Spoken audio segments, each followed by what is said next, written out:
पाकिस्तान तो क्या पूरी दुनिया में आईटी में हिंदुस्तान पहले नंबर पर है। किसी की तारीफ जो हो उसको करनी चाहिए। माना कि मैं उसका नाम लेना पसंद नहीं करता हूं, लेकिन अगर आईटी की बात की जाए तो इंफॉर्मेशन टेक्नोलॉजी में हिंदुस्तान का नाम सफ़े अव्वल में है।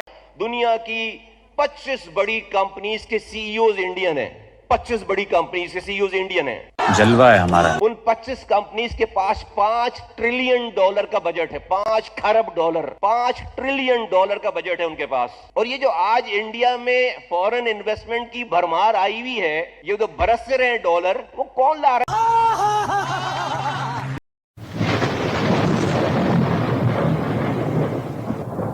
नमस्कार दोस्तों, स्वागत है आपका हिंदुस्तान डॉट में। दोस्तों, आज इंडियन एजुकेशन सिस्टम देख के पाकिस्तानी भी बहुत हैरान है, क्योंकि दोस्तों आज दुनिया की हर बड़ी कंपनी को इंडियन लीड करते हैं। इतना ही नहीं, आज इंडिया का सिर्फ आईटी सेक्टर का एक्सपोर्ट $200 बिलियन क्रॉस कर गया है और दूसरी साइड पाकिस्तान का टोटल एक्सपोर्ट 30 बिलियन पे नहीं है। इसीलिए पाकिस्तानी कहते हैं कि इंडिया ने पहले दिन से एजुकेशन पे फोकस किया, इसीलिए आज इंडिया को अपना रिजल्ट मिल गया है। और दूसरी साइड पाकिस्तान का हाल बिल्कुल भिखारी जैसा हो गया है। तो दोस्तों, बिना टाइम वेस्ट किए वीडियो में आगे देखते हैं Pakistani public Indian education system और इंडियन टेक्नोलॉजी के बारे में क्या कहती है। अगर आप नहीं हैं तो पहले चैनल को सब्सक्राइब कर लीजिए और वीडियो को अंत तक देखें। आईटी में इतना सेल्फ सफिशिएंट होना और फिर दुनिया में लीड कर लेना, ये कितना मुश्किल था और कितना लंबा सफर। बिल्कुल आमना, आपकी बात सही है कि अपने आप को स्टेबल करना and in the field of technology अपने आप को इतना ज़्यादा आगे लेकर जाना, एंड स्पेशली अगर हम लोग आईटी की बात करें, इंफॉर्मेशन टेक्नोलॉजी, एंड ये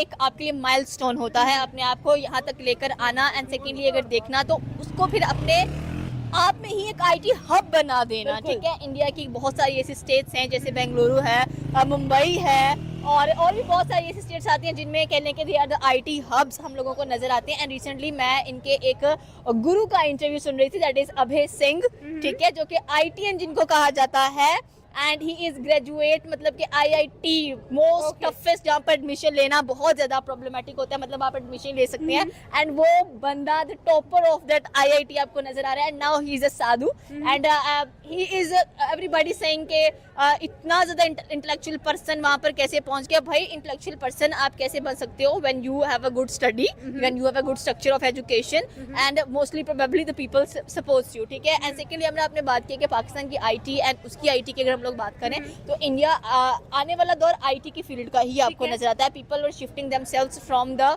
कह लें कि एक जमाना था जब प्रिंटिंग प्रेसेस बहुत चलती थी, फिर सैटेलाइट मीडिया का दौर आ गया। सैटेलाइट से बाद बिल्कुल अब कहाँ पर शिफ्ट हो चुके हैं, सोशल पर, डिजिटल पर हम लोग शिफ्ट हो चुके हैं। हमें कोई भी इन्फॉर्मेशन चाहिए होती है, we didn't prefer our satellite media और something like that digital media, हम प्रेफर करें अपना social media and this type of things. So it's away from a one click, हम ये बात करते हैं, it's away from a one click, ये चीज़ है बेसिकली। ठीक है, सो आई थिंक सो कि जो कंट्री अपने आप को आईटी के लिहाज से, अपने आप को कह लें कि टेक्नोलॉजी के लिहाज से बहुत ज़्यादा आगे लेकर जाती है, वो बहुत ज़्यादा प्रोग्रेस हासिल करती है।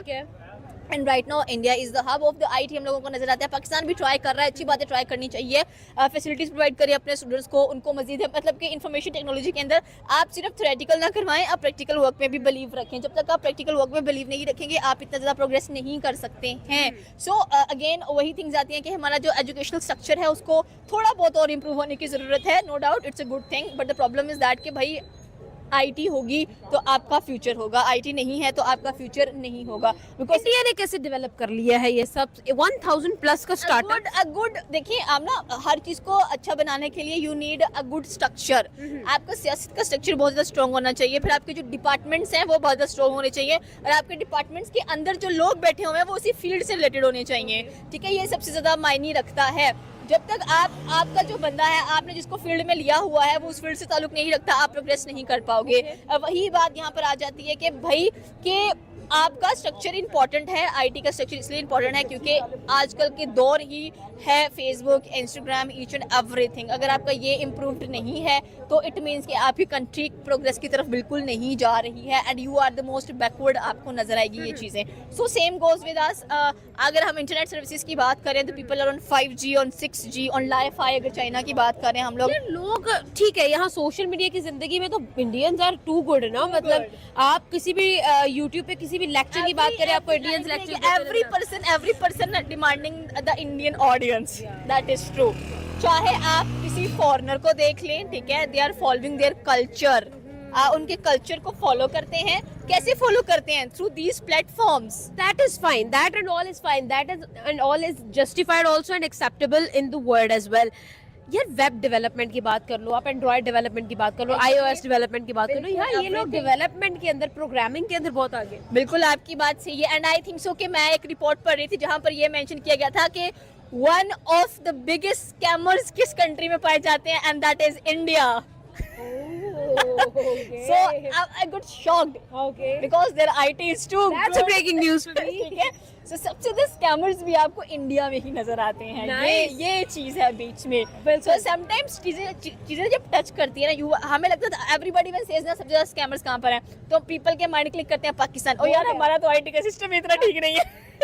हम कहाँ से स्कैमर्स हो गए हैं? हाँ। भाई you are the IT experts, you are doing this things. So कौन हुआ? फिर आप ही हुए ना।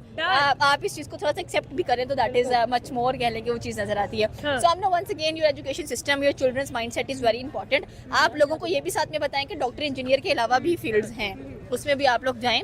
उसमें आप जाएंगे तो आपकी कंट्री को मजीद प्रोग्रेस मिलेगा। एंड वही बात आती है, इन्वेस्टमेंट बजट्स या प्रोग्राम्स, प्रोजेक्ट्स बहुत इंपॉर्टेंट है। आप कोई नया प्रोजेक्ट अलॉट करोगे अपने बच्चों को, वो सीखेंगे उस चीज़ को लेकर।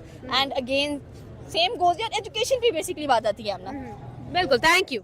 आईटी की दुनिया है, आईटी का दौर है, और आईटी में जो आगे, वो सबसे आगे यहाँ पर हम लोगों को लीड करते हुए लोग नजर आ रहे हैं, वो लीड करती हुई स्टेट्स नजर आ रही हैं, वो जो आईटी में आगे है, जो आईटी में सेल्फ सफिशिएंट है।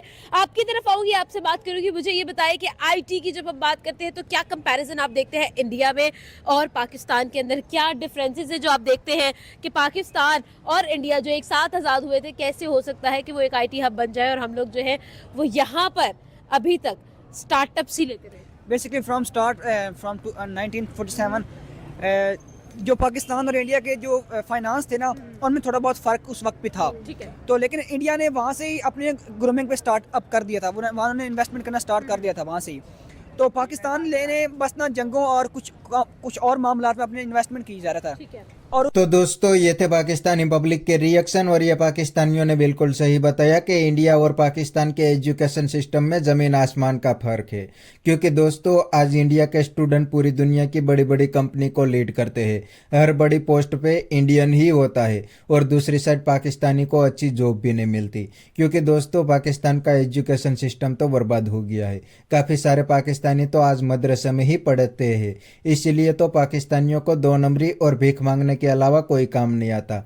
और दोस्तों जो पढ़े लिखे पाकिस्तानी है उनको दूसरी कंट्री में वीजा नहीं मिलते, क्योंकि पाकिस्तानी भिखारियों से दूसरी कंट्री वाले भी तंग आ गए हैं, इसीलिए जो पढ़े लिखे पाकिस्तानी है उनको भी वीजा नहीं मिलते। इवन दोस्तों पाकिस्तानी को तो पाकिस्तान में भी जॉब नहीं मिलती। अब पाकिस्तान का ये हाल हो गया है क्योंकि पाकिस्तान के अंदर कोई भी कंट्री इन्वेस्टमेंट करना नहीं चाहती। जो कंपनी पहले से थी वो भी भागने लगी है। और दूसरी साइड इंडिया में तो दुनिया की हर बड़ी कंपनी अपना मैन्युफैक्चरिंग प्लांट लगा रही है, क्योंकि उनको पता है कि इंडिया में टैलेंट है। तो बस दोस्तों आज के वीडियो में इतना ही। ये थे पाकिस्तानी पब्लिक के रिएक्शन। अगर आपको ये वीडियो पसंद आया तो वीडियो को लाइक शेयर कर दीजिए। थैंक यू, मिलते हैं नेक्स्ट वीडियो में।